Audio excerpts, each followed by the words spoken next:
It's all in the card.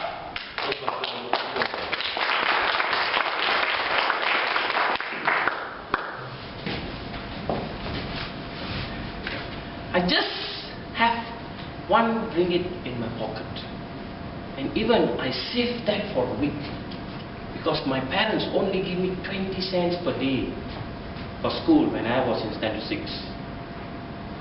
Just because I wanted so much to buy a birthday card.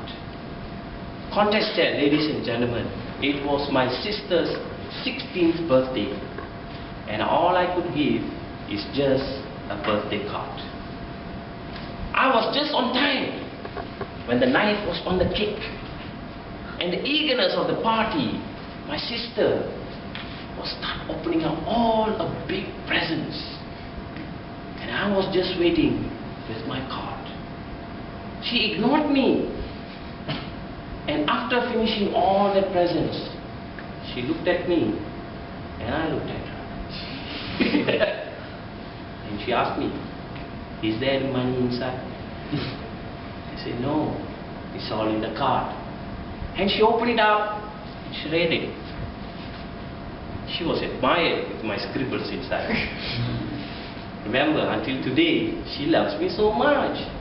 There is something magic about these cards. Sometimes it could be a disaster too when you send especially a Valentine card. I sent it to my girlfriend and she likes it. What happened next? Marriage. I call disaster. But do you remember when our childhood times we sent a lot of cards? I knew that when my daughter went to kindergarten. Every day she makes card. Teacher's Day card, Mother's Day card, Christmas card, weekly card, thank you card. She just sit down and start taking the crayons and making cards. And even my mother told me, "Hey, it's easy to take care of your kids, you know. I just give them the crayons and the paper. She'll start doing cards and I can watch TV." At the time they finish, my mother will comment, "Hey, do another card." Then she will start doing another one. So the card is so amazing that we've been practicing it since our childhood.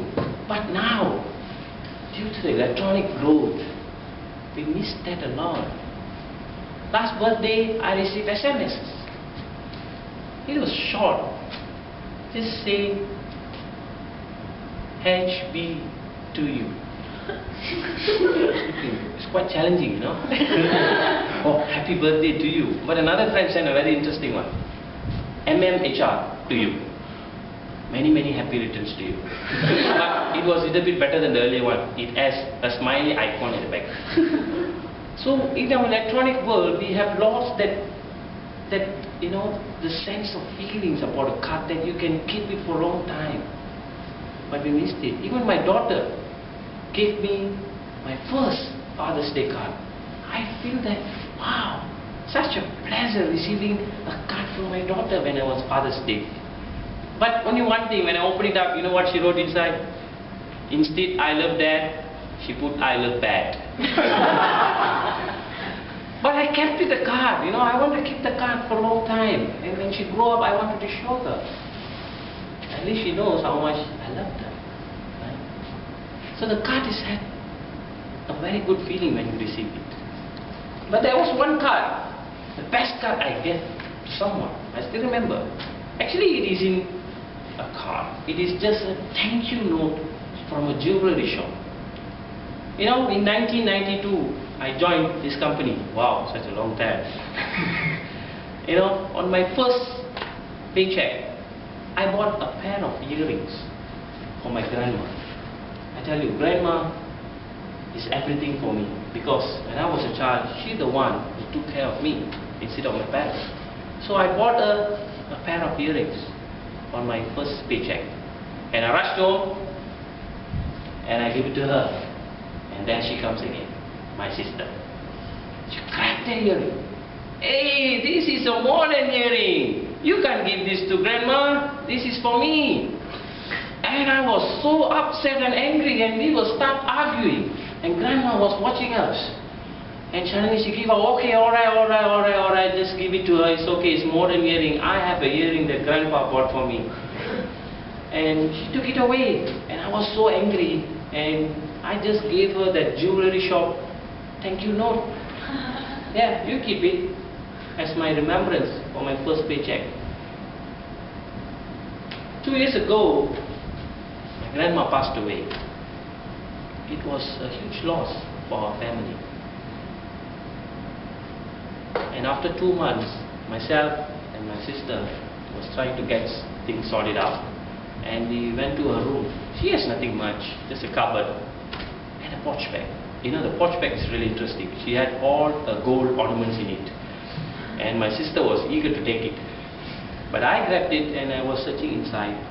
And I saw that card. The thank you card from the jewelry shop. She kept it for 18 years. I wouldn't have kept it anything for that long. And I showed it to my sister. And she looked at it and she cried, and cried. Because she lost the earrings. My grandma did not lose that card.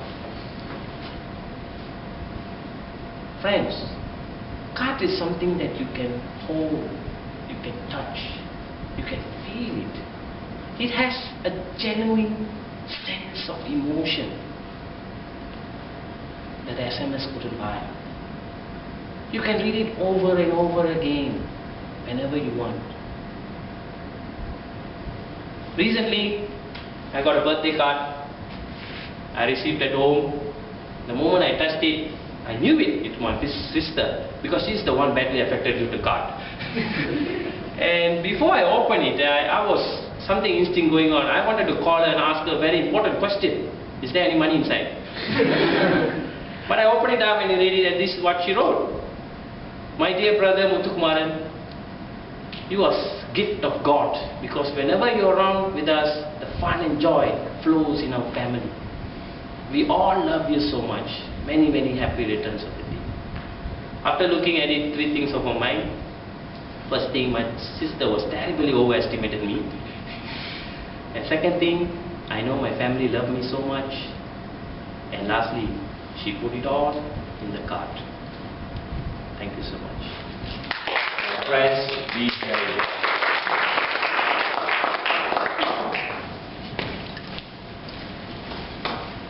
Good afternoon, ladies and gentlemen. I think most of you can still recall that our old school teachers used to ask us to write some essays about my family, my home, my hobbies, my ambitions, and etc. Instead of sharing all these essays here, I would like to share with you about my friends. We met our first friends when we were born. Some of you here may be curious and may be thinking, hey girl, don't try to cheat uncle or auntie. How can we have friends when we were just few days old? We can't even know how to say hello, as we don't know what is our name yet. Don't you forget those living next to you when you are still in the baby care unit. Yes, you don't know how to say hi, but you do know how to cry. This is the first communication skills for you to interact with the one beside you. I believe everyone here has your own group of friends. For me, I have, and I categorize them into few groups. Group 1, my social friend. There's always a saying, a friend is someone you will look for when they are needed. This kind of friend is not close to you, but you will look for them when they are needed. As a teenager, our most common problem is BGR. What's that? Boys-girls relationship.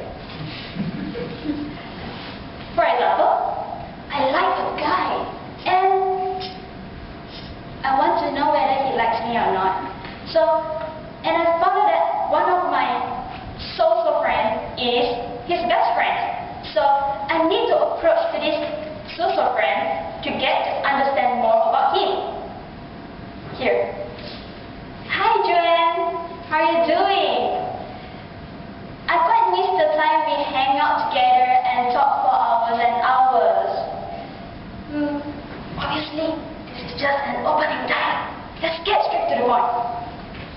Joanne, I think I like James. You know him well, right? But please don't tell anyone, especially him. I'm scared he knows. Joanne, can you do me a favor, please? Can you help me test him? I want to know whether he likes me or not, but I'm afraid. See? Look for this friend when help is needed. Group 2. Play friend.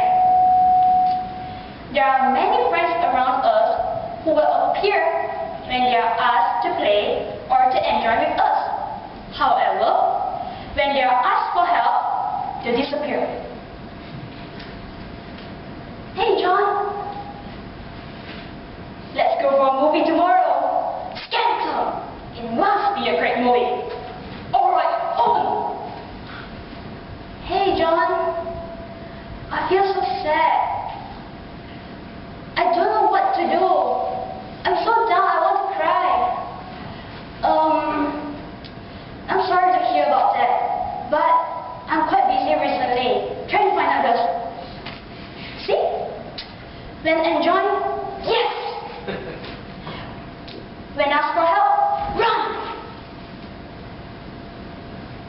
Play friend. Group 3. True friends.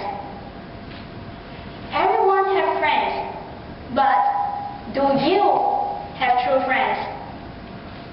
Someone that will by your side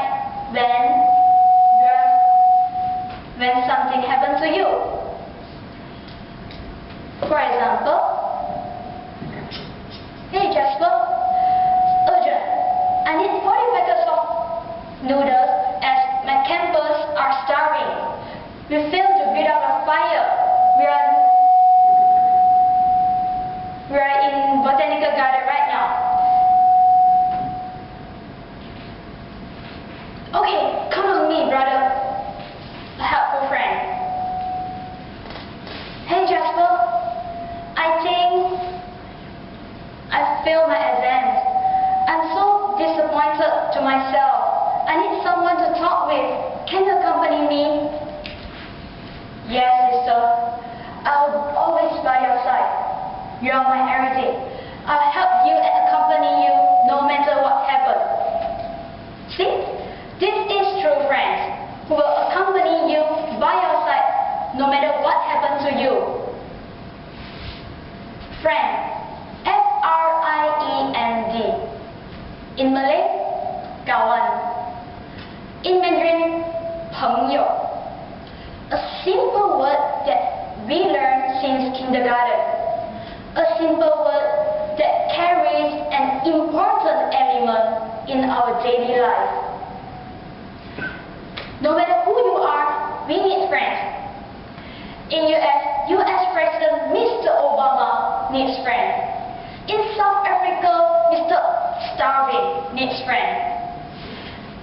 No one is an island. Everyone needs friends. We need somebody to talk with. We need someone to play with. And we need care from others. So, care more about your friends and look for true friends. Because a friend indeed is a friend in need. Back to you.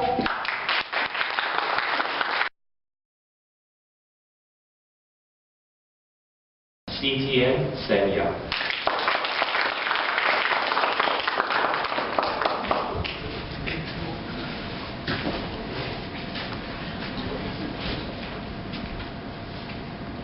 Raise your hand if you want to be rich and happy. Alright. Everybody wants to be rich and happy. For the past 20 years, I've been looking for the answer, how to be rich and happy. Until one day, I got this book from Popular. The title, If You Want to Be Rich and Happy, the author is Robert Kiyosaki. I thought I can find the answer from here. True enough, I found the answer, except that I found a surprising fact. Guess what's the answer if you want to be rich and happy? don't go to school. Unfortunately, every one of us gone through the system before, right? Okay. This book says that there's 3 things that we need to be rich and happy, and it has a short form called CTM, which is so coincidence that it's almost similar like competent Toastmasters. That which we award, Toastmaster award you for your CC. Okay. Now let's see what's C. C stands for corporations. Remember when you're a student, when you cooperate the best? When? Exam time, right? You ask your friend for help, and your friend help you. And now what happens?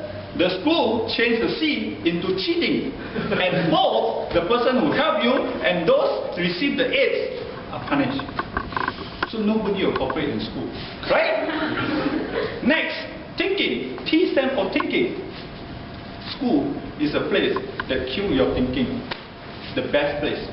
One day, a teacher asked the student, "What are you drawing?" The student say, "I'm drawing God." The teacher said, "Don't be silly. Nobody in this world has seen how the God look like."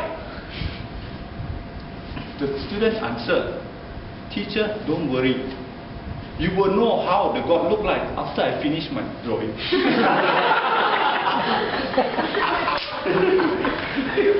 Next one, the critical one is called M. M stands for mistake. I remember back in school, I make one simple genuine mistake, a very genuine mistake, and I have been punished for 3 times. First time when I got my test paper, the result came out. The first person next to me laughed at me. "This one also you don't know, so stupid." Next one, my teacher said, "You so stupid, because of you fail, he throw the whole average mark down." I take this paper back to home. Guess what? My parents looked at it and said, "What happened to you?" So, for one genuine mistake, I've been punished for 3 times. But we need these 3 things. This is the basic thing for us to be rich and happy. So what can we do? What should we do? The answer is join Toastmaster. Be a Toastmaster member. I show you what. Let's look at today. See, every one of us cooperate together. I as a speaker, you as an audience. We cooperate together. We spend our time together to make this event successful. Right? Yes. That's how Toastmaster train us to be cooperate together. Next, thinking. Remember table topic sessions? Every time when you take out the table topic, it's what? You have to use your brain, right? Another phrase for table topic session is think on your feet. Whenever you stand up here, you have to start thinking. Or else you'll be helps. Toastmaster always train us on thinking. Next comes mistake. How many of us join as a Toastmaster and never make a mistake in Toastmaster? I'm not. You see, whenever you make a mistake in Toastmaster, whenever you take the stage and you make a mistake, guess what your evaluator will say? Have you ever heard this phrase that they call, "It's a mistake"? No? They always say, "It's alright."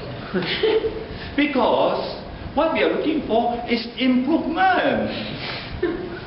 Here are the areas for you to improve. You always hear that in your evaluation, right? Nobody make mistake in Toastmaster, and Toastmaster love mistake, because only mistake then we can improve. In conclusion, ladies and gentlemen, next time, whenever your friend asks you, "I want to be rich and happy," guess what's the answer that you will tell them? Join Toastmaster, because Toastmaster give you the basic training on the CTM that will make you rich and happy. Right? Division as governor. From today onwards, don't worry. You will see your number of membership will increase. Right? Anytime, go out and ask your friend, you want to be rich and happy? Yes? I got the answer for you. Join Toastmaster. Back to you. I don't know where Jessica go.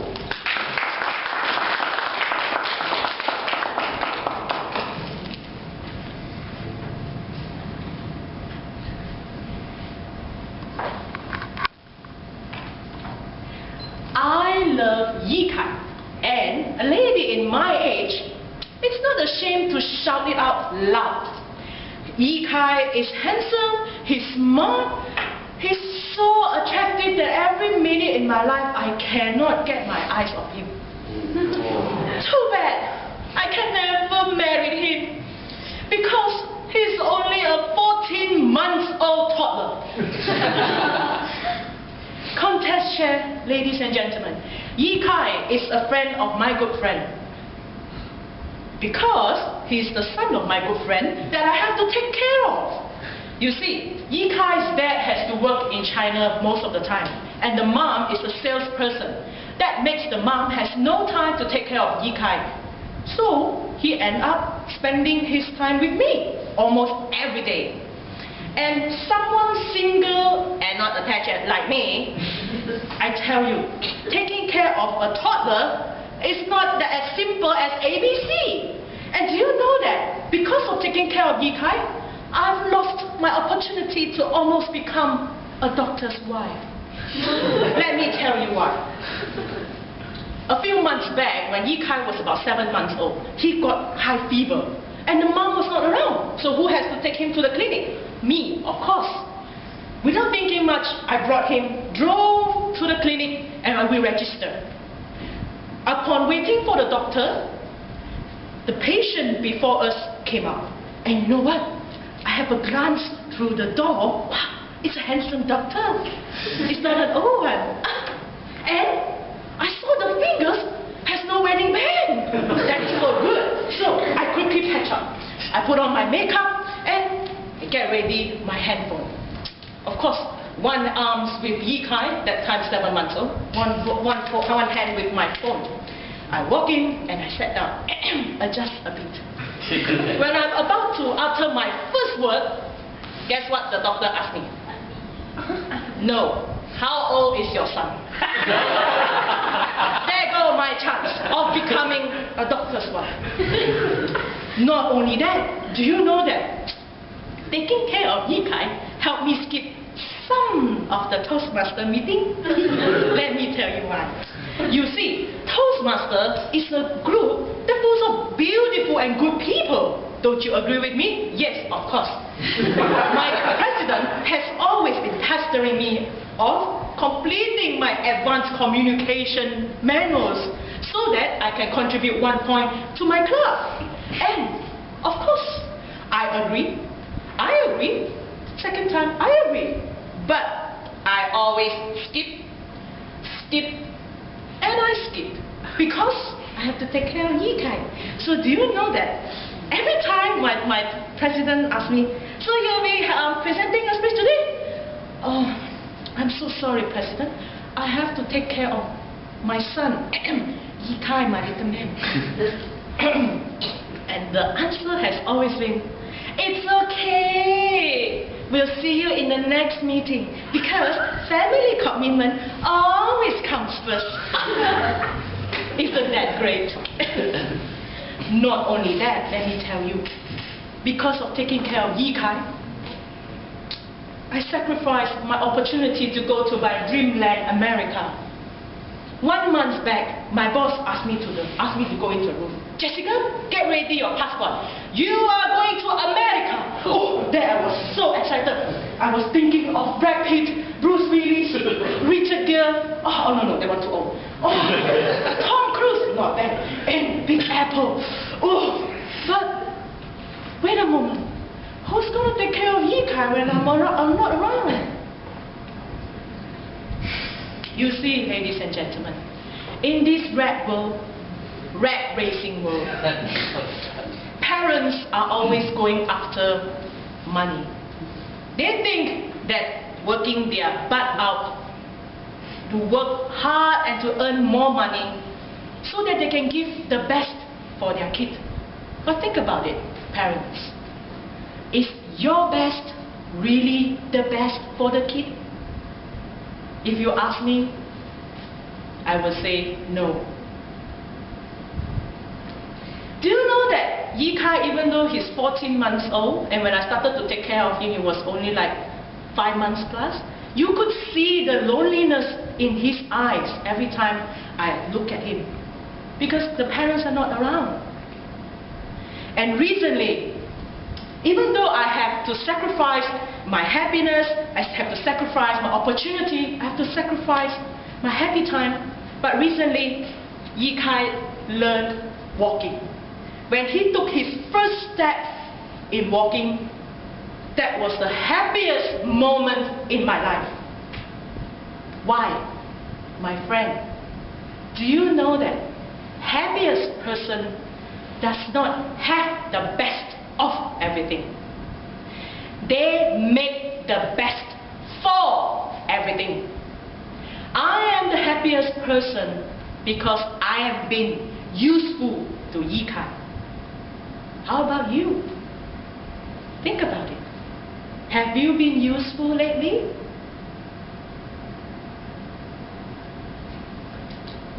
Remember that the happiest person does not have the best of everything.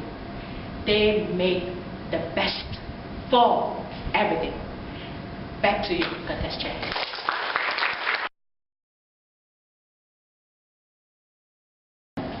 Beauty lies in the eye of the beholder. Do you agree? Why? Toastmasters, Muthu Kumar.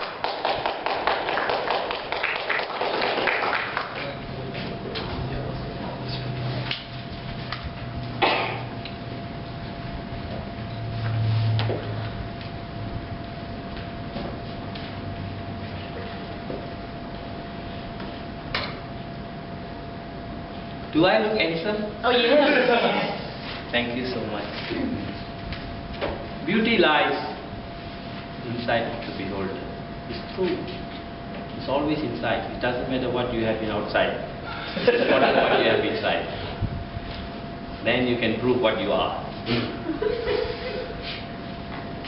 You, get out of this room. That's what Beethoven's singing teacher told him. He's deaf. And today we know what is symphony.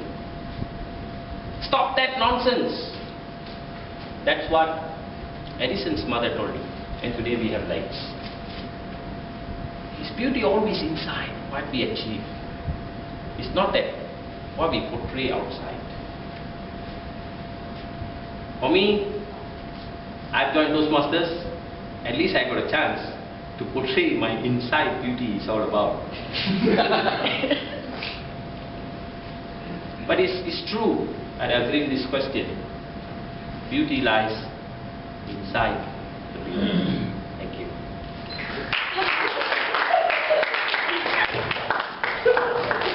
Beauty lies in the eye of the beholder. Do you agree?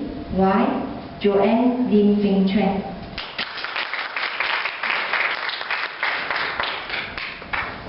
Alright, good afternoon, ladies and gentlemen. Good afternoon. So, beauty lies in the eye of the beholder. I agree with this statement because, you know, I'm kind of the person who I admit that I don't make up, you know. I only when I look at the mirror, I think that actually I'm quite beautiful. So you know, I actually don't have to make up, but I think that literally beauty lies in the eye of the beholder. Okay, so when I go out, I think my boyfriend, okay, he doesn't really care about, you know, how's my outfit, how I look, and I think he only cares about what I feel when I'm with him, you it's kind of a feeling. Beauty doesn't just about your outfit or how's your makeup today or your dress. It's about communication. It's like heart-to-heart talk. Get to understand each other. Then you will see the beauty that lies within that person. So I think this statement is very true because it fits me so well. Thank you.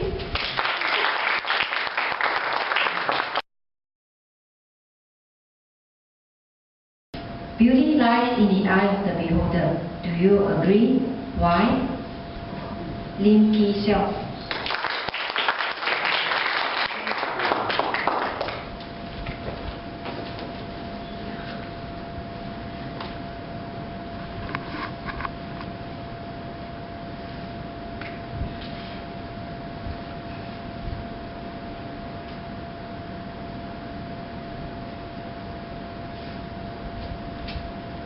Yes, I agree. The reason of just now the slogan says beauty lies on the eye of the beholder, meaning that if there's someone that you love, even though he is only with one eye, you will still love him. Okay? So in Chinese there's a saying also, 情人眼前出西施. Okay? So meaning that no matter how ugly a person is to you, if you are really like him, then definitely he was still beautiful inside your heart. Okay? For example, I have a friend which is she fall in love with a guy which is cannot walk properly, like a jumping frog. Okay? But when we ask her, why you feel this guy is suitable for you? Have you think properly? It's for the rest of your life. So he said, oh no, the outlook doesn't mean anything to me. The important is the characteristic of that person. So if you really love him, then you need to accept everything of him. Okay? So the same thing applies not in just a person. It can mean only for those non-living things, where if you buy a second-hand car compared to a new car, someone will tell you, what, you earn so much income, why don't you go and buy a product Inspira? Then I can tell you that no need spend that much. Even though you go to a second-hand shop, you can also find a second-hand Honda Accord. It's also nicer if you drive out, nobody will know. Okay? So, in that case, you can buy a second-hand car with a Proton price, but you enjoy the quality value of a few hundred thousand, which is previously, it hasn't come out with a new model. So, it's up to a person, which is whether you really appreciate the thing. If you really appreciate the thing, meaning that the beauty will naturally come into your eye. So what I try to emphasize is be appreciative towards the thing that you are really love. You will definitely be worth to yourself, regardless how people view it. Thank you very much. Beauty lies in the eye of the beholder. Do you agree? Why? Song Ji-wing.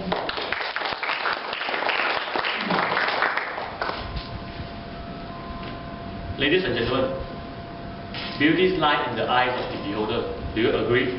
Yes. Well, I can tell you I totally agree with this. I tell you why.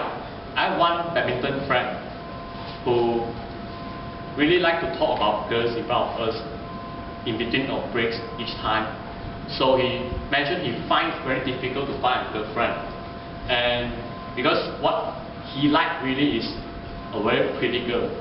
And I always have a conversation with him, and I really advise him to really consider, other than the appearance, what kind of beauty in a girl that he really finds. For me, I think different people have different criteria for beauty. Some people like girls that is a bit fat. Some like girls that is slim and tall. And some like girls that is short because they can compensate with their height.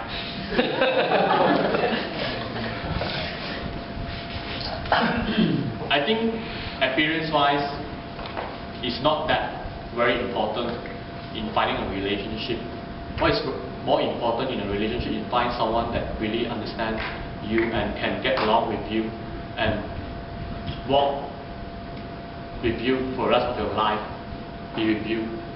If you are someone who really look into appearance and put so much emphasis on the appearance alone, and you do not really seek to understand the one that you love, I think it's a disaster.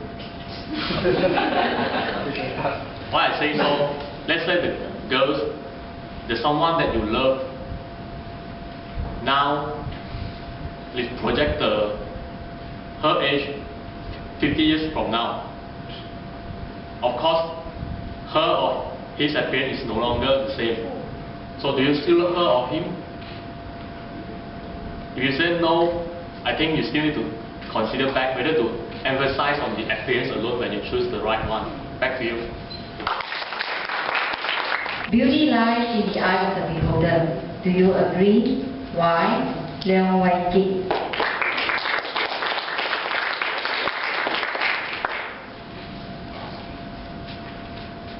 In my life, I have liked a lot of girls.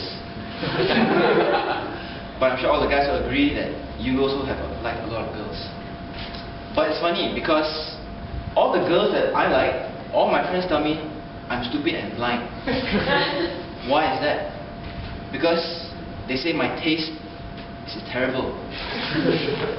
But I tell them, no. That girl is so awesome, so unique. And that's where this phrase comes in. Beauty lies in the eyes of the beholder. I can see the beauty in that person. That's why I say, wow, she's awesome. But my friend says, no, she's terrible, you are terrible, both of you are no good. You don't match. Your horoscope don't match. I'm a rabbit, so there's this girl, she's a horse. When I read the horoscope, it was saying, rabbits and horse, you may work out, but you gotta work at it. So you're better off choosing a rabbit. A rabbit and a rabbit just go hand in hand. But I disagree because I believe that in relationships, we need to work at it. Of course, when you see someone, it's a whole package thing. It's what I'm saying is, the person has to have character. Of course, the person needs to have also decent outlook. There are no lazy people in this world. I mean, if you are slightly overweight, you need to work out, you know. So we must be hardworking to keep our appearance presentable to people, so that when people see us, they can see that, wow, he's someone who is able to take care of himself, his image, project a good presentation, and people will listen to them. So in short, each of us, we have our own perspective of people and images. We just need to keep it right, do it right, the right way. Thank you.